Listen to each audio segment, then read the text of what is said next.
నాన్న ముందుకయ్యాడు, పిల్లవాడు వెనకయ్యాడు. ఇప్పుడు నేను ఇక్కడ వచ్చానంటే ఏం జరుగుతుందండి? ఒకరినొకరు కలుసుకునే సిచ్యువేషన్ లేదు. పిల్లవాడు బోర్న ఏడుపు. ఏమని ఏడుస్తాడు? నాన్న నాన్న నాన్న.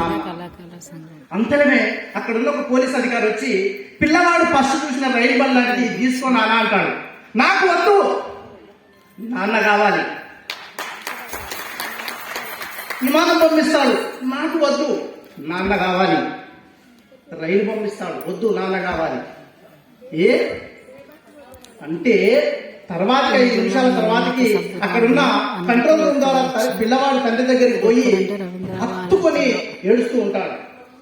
ఎందుకు చెప్తున్న ఈ మాట అంటే, తండ్రి గాని సంఘం గాని మన కోసం పరితపిస్తున్న రోజు ఆ విలువ తెలవదు. ఒక్కసారి దూరమైందా దాని గొప్పతనం తెలుస్తుంది.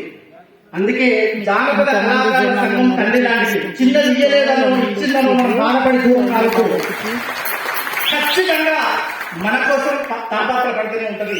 కాబట్టి మిత్రులారా, కొద్ది రోజులు సంఘంలో కొంచెం బిడ్డ తెచ్చి కొంతమంది పేరు రాగానే సంఘాన్ని దూరం పెట్టి సంఘాన్ని తక్కువ చేసే విధంగా ఉండదు. ఇక ఈరోజు కార్యక్రమ ఉద్దేశం, మన కళాకారులకు ఒక సంక్షేమం అనేది ఉండాలి.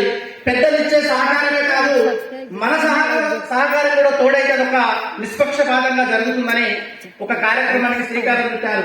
మీరే చెప్పాలన్నారు, నేను ఏది చెప్పినా నేను సంఘ వ్యక్తిని, నేను చెప్పినా అంటే సంఘం చెప్పినట్టే. నేను ఏదేదో నేను గొప్పవాళ్ళని కాదు.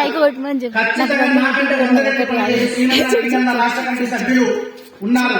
కాబట్టి మనం నలుగురి మంచి కోసం నిష్పక్షపాతంగా నిస్వార్థంతో ఏదైనా కార్యక్రమం అడుగు ముందుకేసామంటే 100కు 100% నాటి నుంచి నేటి వరకు భగవంతుడు సహకరిస్తూనే ఉంటాడు. మన ఈ కార్యక్రమాలకి సహకరించేది సూర్యచంద్ర లాంటి మన Ramanacharya sir, Saripalli Kondalarao sir. Ramanacharya sir గురించి చెప్పాల్సిన అవసరం